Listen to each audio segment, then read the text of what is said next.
mày xuống hai đấy có được sinh mà bằng kem ở bên linh gầnต่อทางไม้เศร้าแปดค่ะโอ้โหเฮ้ยมันใจเศร้าเก่าถ้าเปลี่ยนเลี่ยมเดี๋ยวย่อลายเต่าสงครามกันลุก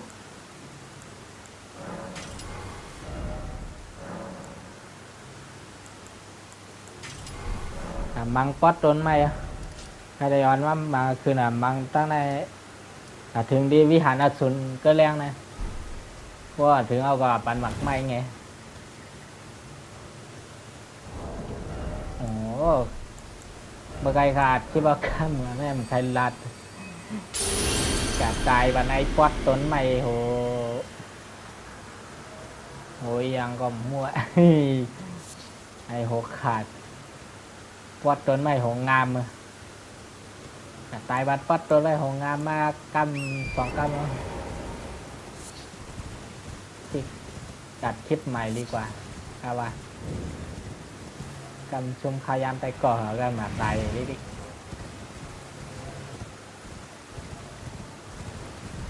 นี่มีดีนะในแขนเด้อ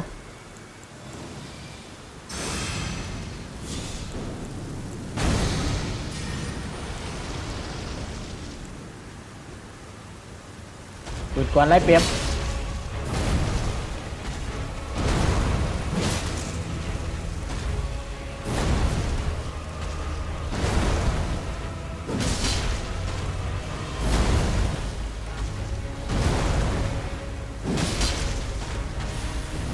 เดเวียนคือเฉื่อมสไลด์แถวนั้นตึกเงามากไกลวันไหน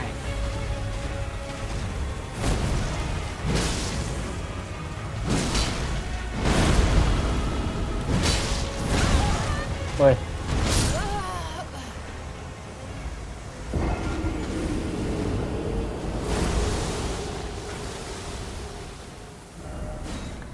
ใจปันแทงเย้า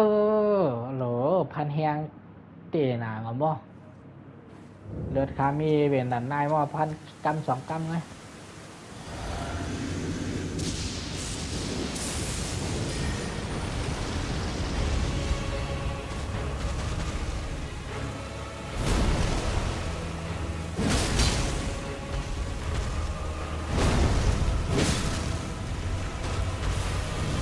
เหรียญ2แล้ว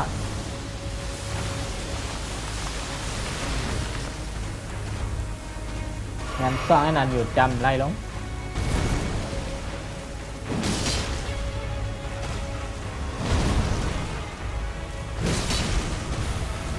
เฮ้ย2นิ้วติ๊กอะ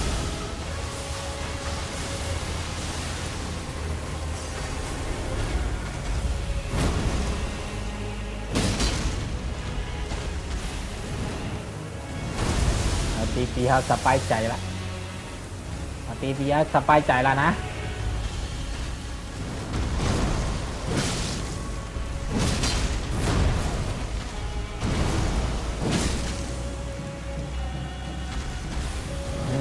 เอาทางตั้มแล้ว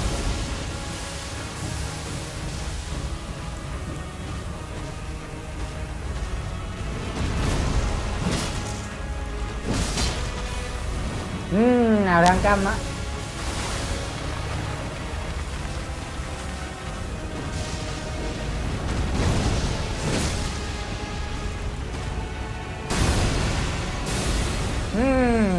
จำแนมใจกระถาศักดิ์สิทธิ์ใช่ไหม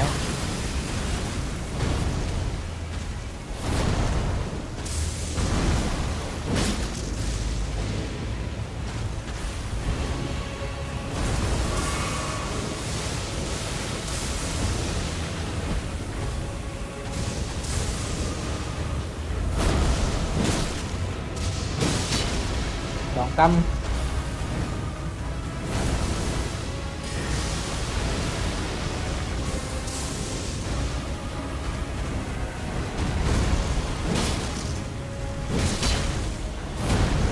โอ้โหกันเงี้ยละ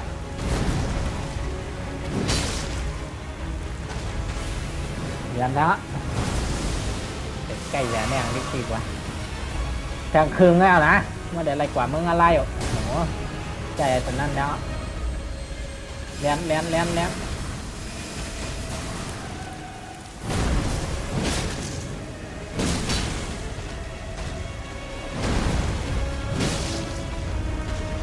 เวียนนะโอ้ใกล้เวียนเลย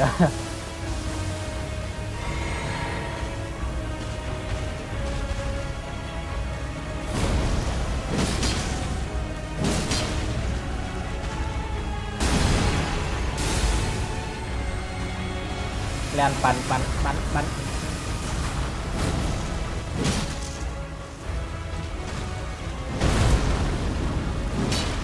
โอ้เจอติดตายอะแย่มันติดตายอะ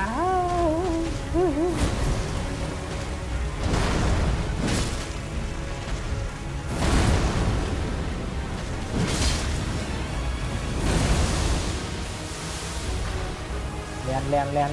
อยู่จำก็ใจทายอย่างนั้นย่างเลย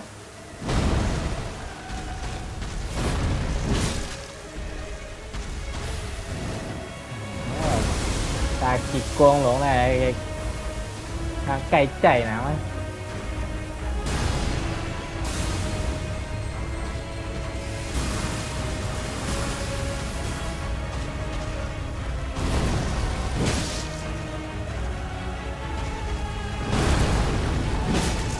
หนึ่งกำเปาะอย่าหลบไหลตายเอง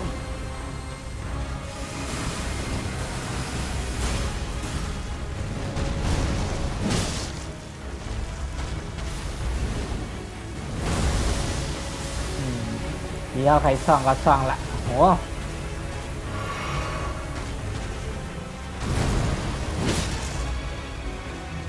กำ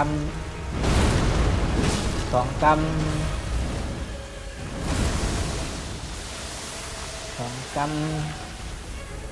เย่ปีหัวอาเด็กก้อยอ่ะปีอกอา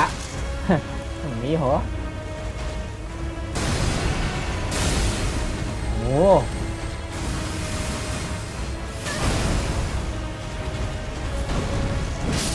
อ้อันตัวเองอะไรก้อยบ้านนะ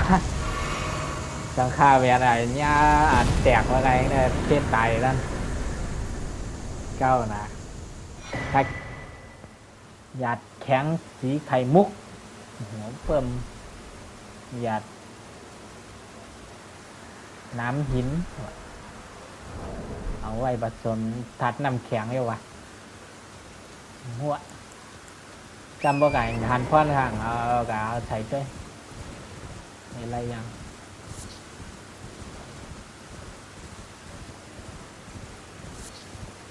ว่าเด็กไกววันแถวนะมาไกววันดิ๊ก2-3 กรัมเอา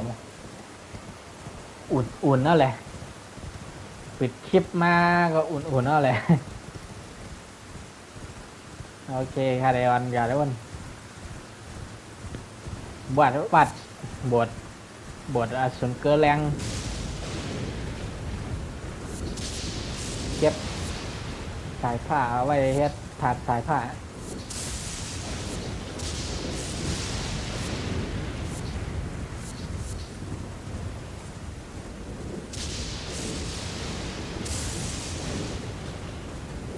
เนี่ยนักกาทางโคล้ำในมีนักกาไปตัวนะกลางได้ก่อนกับเปิดท่อนไว้ในก่อน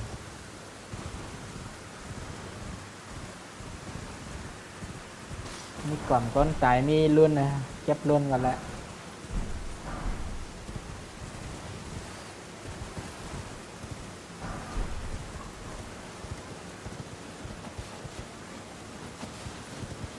เวียนลงอ่ะดิร่มในไรฮะนี่นะเปิดท่อนไว้ใน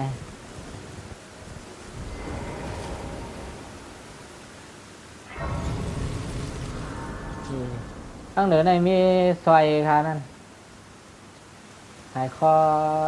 เพิ่มตีใส่กระถาแร่ว่าพอเรียนสายเวทเอาไว้เพิ่มสายเวทสายกระถาหนูก็ลงดีนั่นน่ะ8 ตอบระเบียงเลย พักตูงเข้าและจำในมีหมอมแจมไปลงอินาพักตูนะพอตักเสือมั้งเนาะ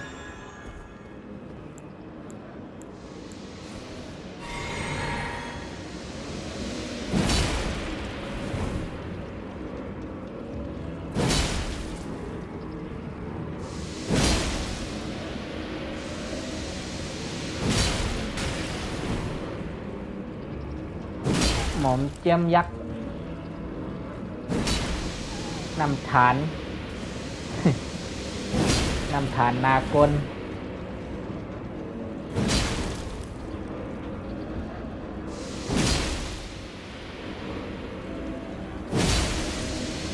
เขาหนึ่งอิดว่าหลับเขาแล้ว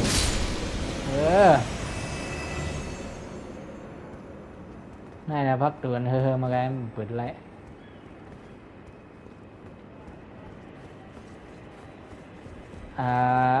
สายคอเพื่อมติเก็บเวทมีดังเหนือเนี่ย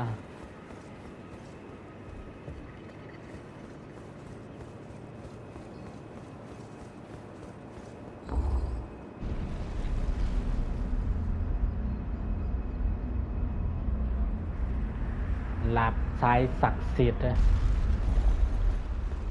เข้มจ้างเอานะ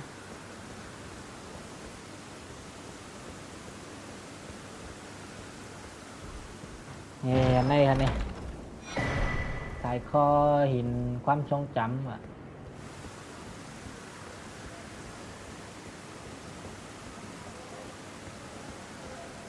ลงกับตั้งธรรมดาก็แล้วอย่าลงกับตั้งซื้อตั้งไว้ละยามเดียาวจ่าได้อย่างคลิปว่านั้นอย่างคลิปป๊อดขาสอนเรียน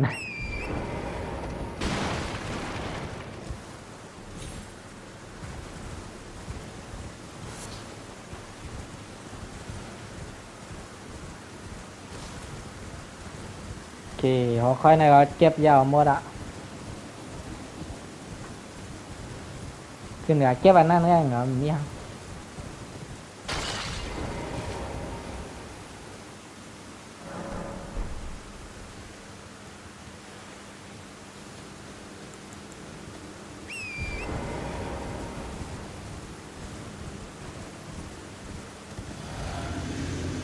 โอเคมาหมังไอทหารมาแล้วตีใหม่ปราบ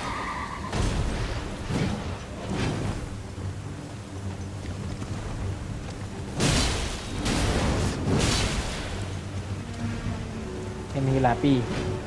ญาติทัดน้ำแข็งกับกินน้องหรือ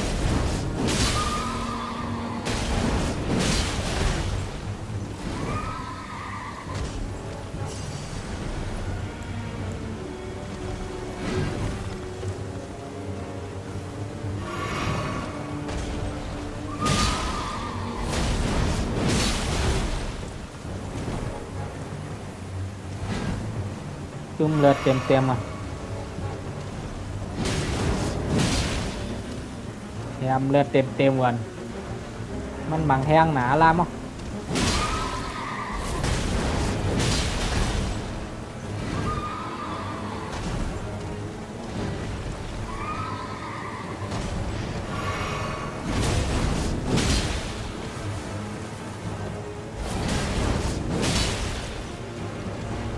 ตายอ่ะตายอ่ะ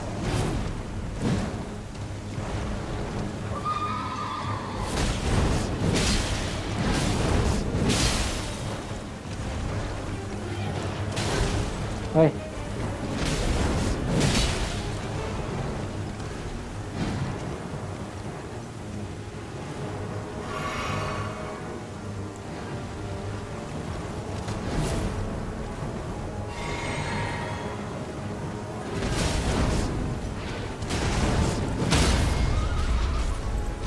ยอด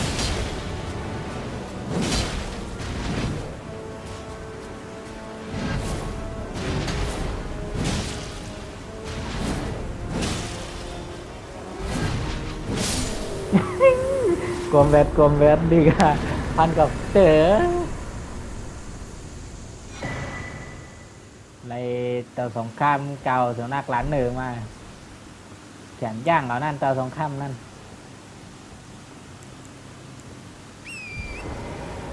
โอเคลุยต่อ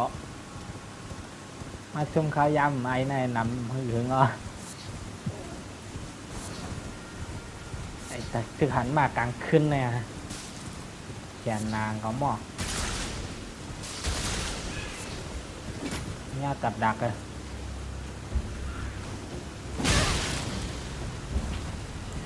ตัวเจ้าnàyก็đangแข่งนะ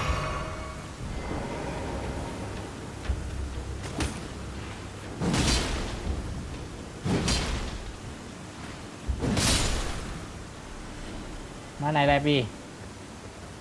มา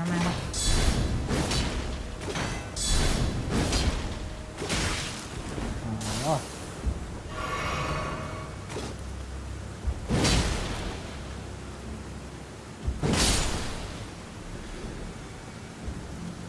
กับดักcái này con nอนcon như thế này cái vô hiểm nhát tẹt cáiนั่นจากตุบตับติดจับพี่เลย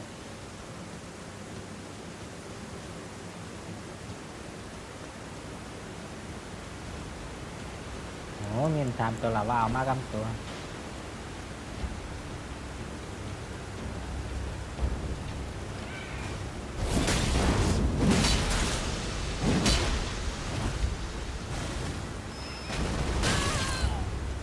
โอ้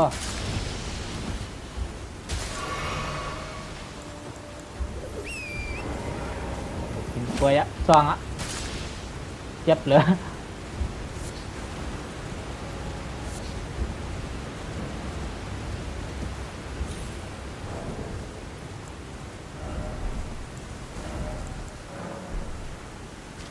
อย่าพิษก่อนเดี๋ยวตายแปดแล้ว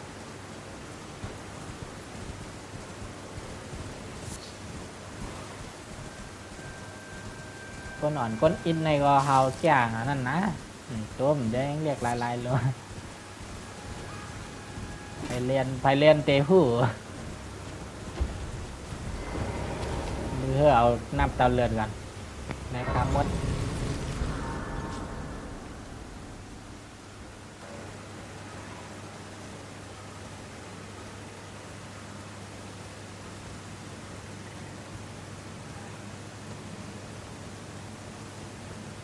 มังปอดอะไรใหม่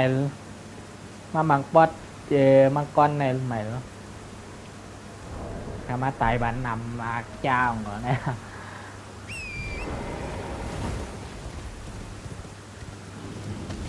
แขนน้ำหมอกนี่หลับนักกาเบิ่งอะไรเอาเลย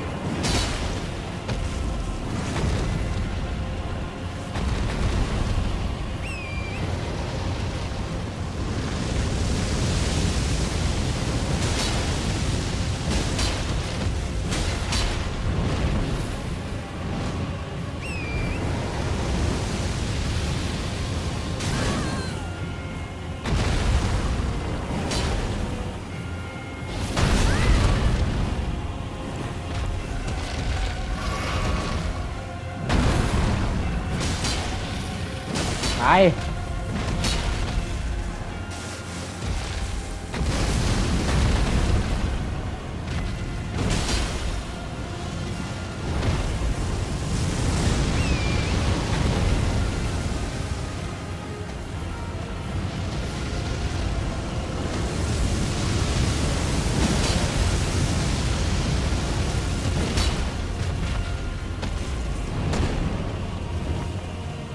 ลงมา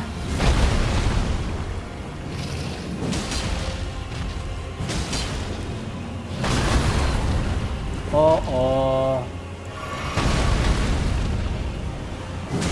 ท่านบันสองน้องในรัว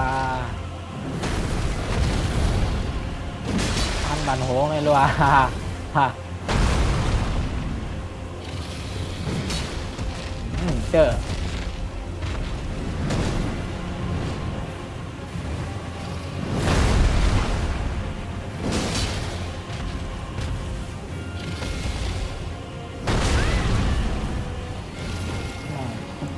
จุดไกลอะหรอวะ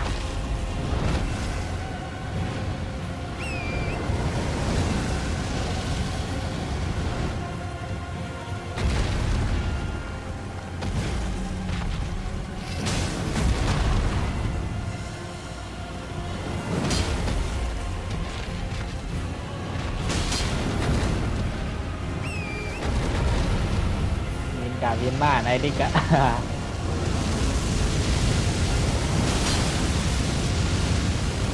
คือง่องเหรอเฮ้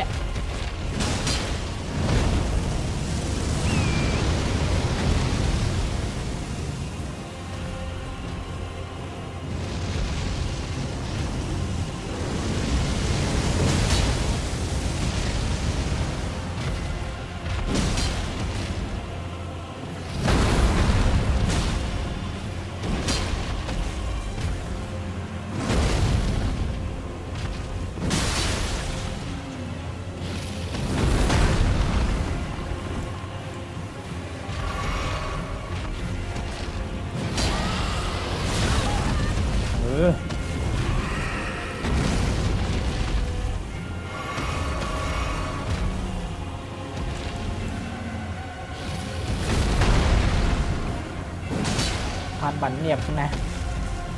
สองน้องนะ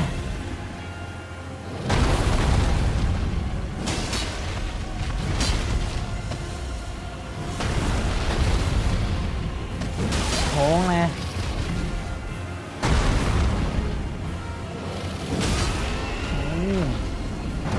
ยอมแล้วยอมแล้ว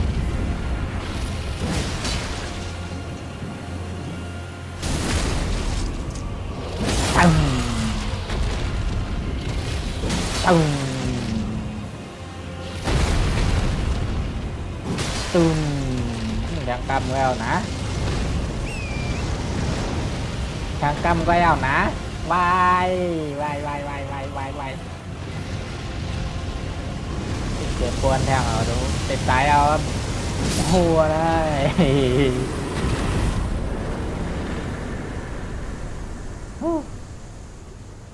กิลิงน่าอะไรหัวใจมังกรมาแทงดังโคอ่อนดังนานๆค่ะมัง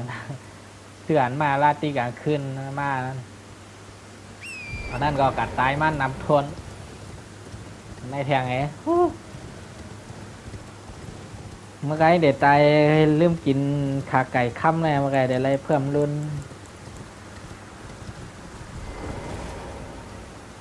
ขาไก่ท้องขาไก่ท้องค่ำอัพเลเวลก่อนนะเพิ่มตั้งแกงทีนี้ก็เอาตั้งสลัดก่อนโอ้เพิ่มอะไรน้ำเยอะหรอวะ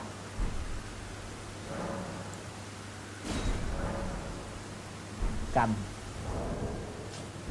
ย้อนตัวอย่างอันทางสายผ้ากันโดดใจตั้งสลัดกัน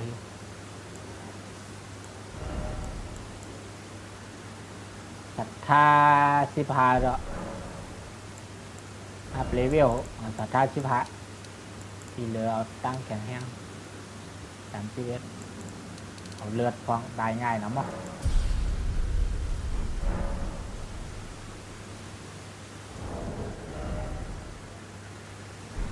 ทางสายผ้าแล้วอยู่โอ้ my god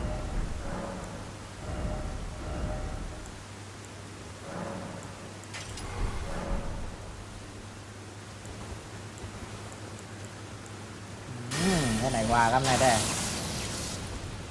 จามโดยปิดกวางในลูกเข้าแล้ววะปิดกลางเขียนเลยจามโดยปิดก้อนเรียกในก็แล้ว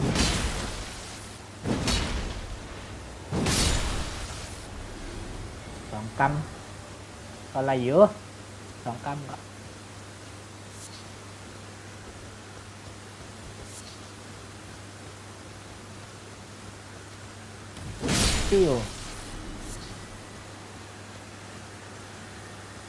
ได้ยินเสียงหิ่งยังแรงก้องแก้งแก้ง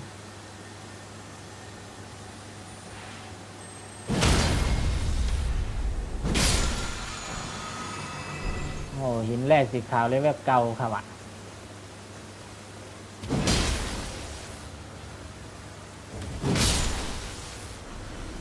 2 กำถ้าแข็งเอากำเดี๋ยวตายเลย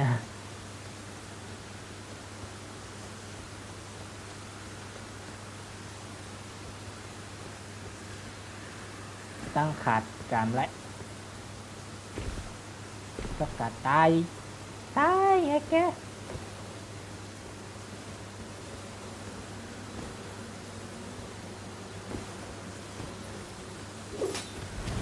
อู้อู้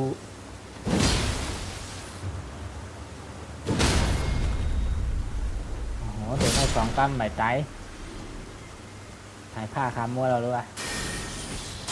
มัวเราก็ห้างใหม่ก็กดสั่งละฮะ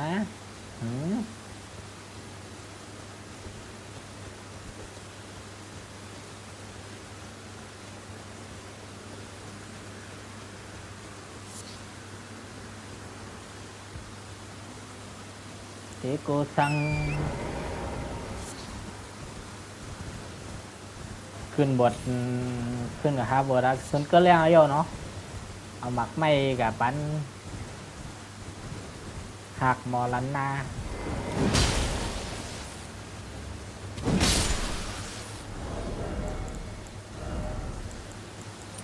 ใส่อันในแทงไอ้วายแห้งหรือนี่แหละแทงปิดปอกปิดก็เล็กตีเลยใช้หญ้าแทงแน่นาหมักไม่เพิ่มขนเลือด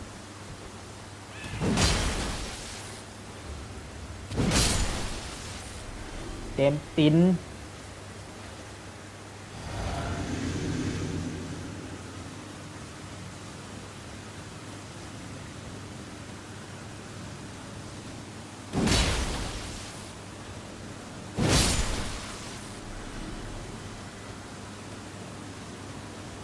ใจหมดปิดก็เล็กก่อนใช่ไหม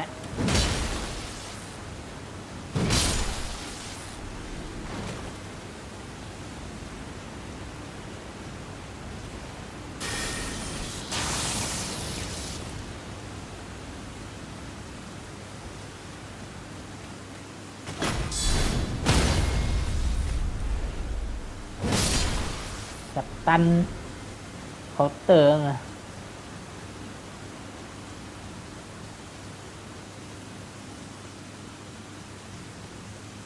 จำได้มี3 ตัวอยู่จุมูร่วมกันนะระวังนะกดขาดเท่ากับหญ้าลุ่มแดมไวเงาลง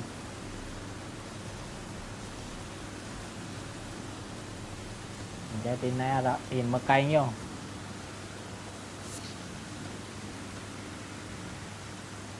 นี่นะกาก้อยใครเฮ็ดคลิปทันปัด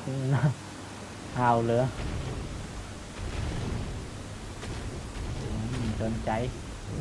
เข้าบวชก่อนละใบมังตัวนั้นก็มังมันแต่เลยหลาไม้นั่นนะมาปั่นหักมอลนาซุนก่อน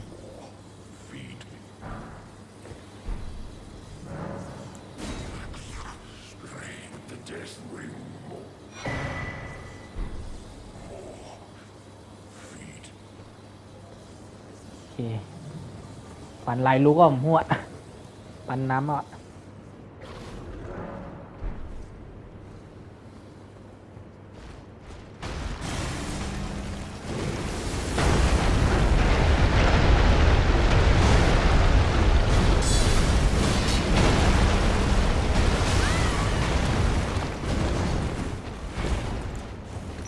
ใจลำอ่ะ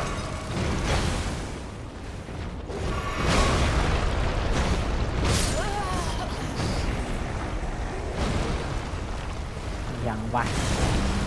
ใจลำเนี่ยว่าค้ากันเอาหักมอลนามาเลี้ยง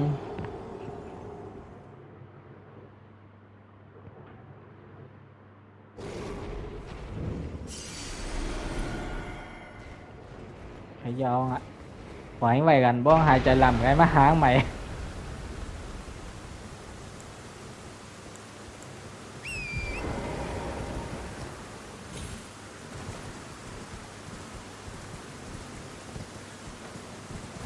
โอเคหมดแล้วนะทำแบบไรจะมองดีครับเพราะว่าไตชุ่มข้าวย่ำนำมาเอาว่าได้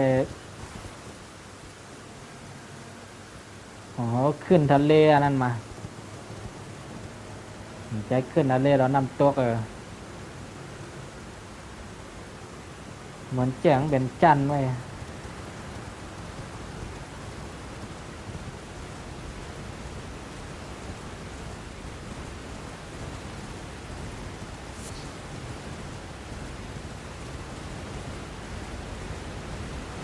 มาเลยด้วยความได้ก่อน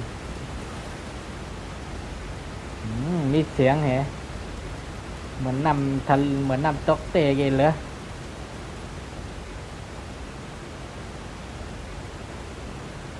เหมือนลิ้นหลงลีลีเจ็ดเซี่ยวแห่งจันดารา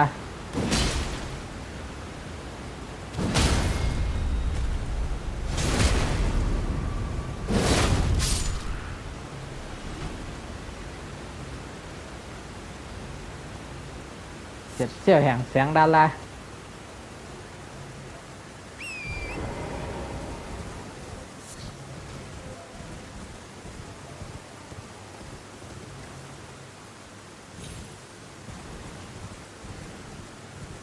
ทำกัวเลบายบุ่นกันเนาะบายบุ่นไปไรกะจะคลิปเขาไปไรถือไปไรจะม่วงเนาะเทวตัดก็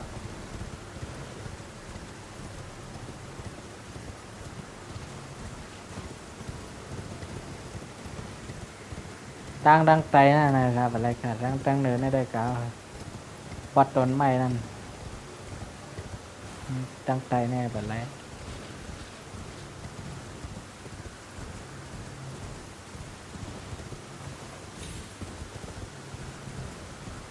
ลงนั่งในมันเก่า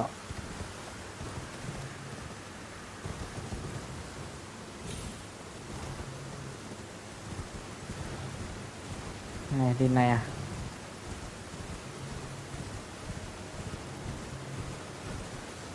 กำเดมี่ยังปิ้งจริงไงเพราะว่า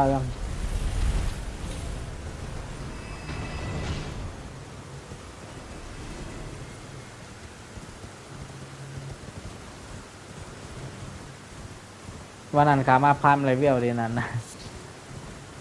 เรียนการเรียนมา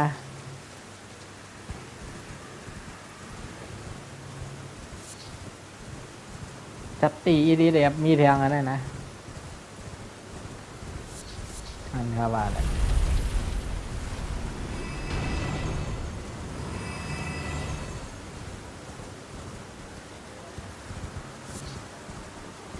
โหงเยอะจริงลงมา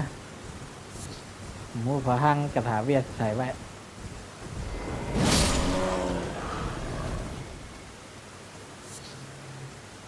โอเคในทำในมีลวงตัวนั่นเขียนเลยขอปัดด้วยเนาะเลย10 นาทีเดี๋ยวเป๊ะเป๊ะ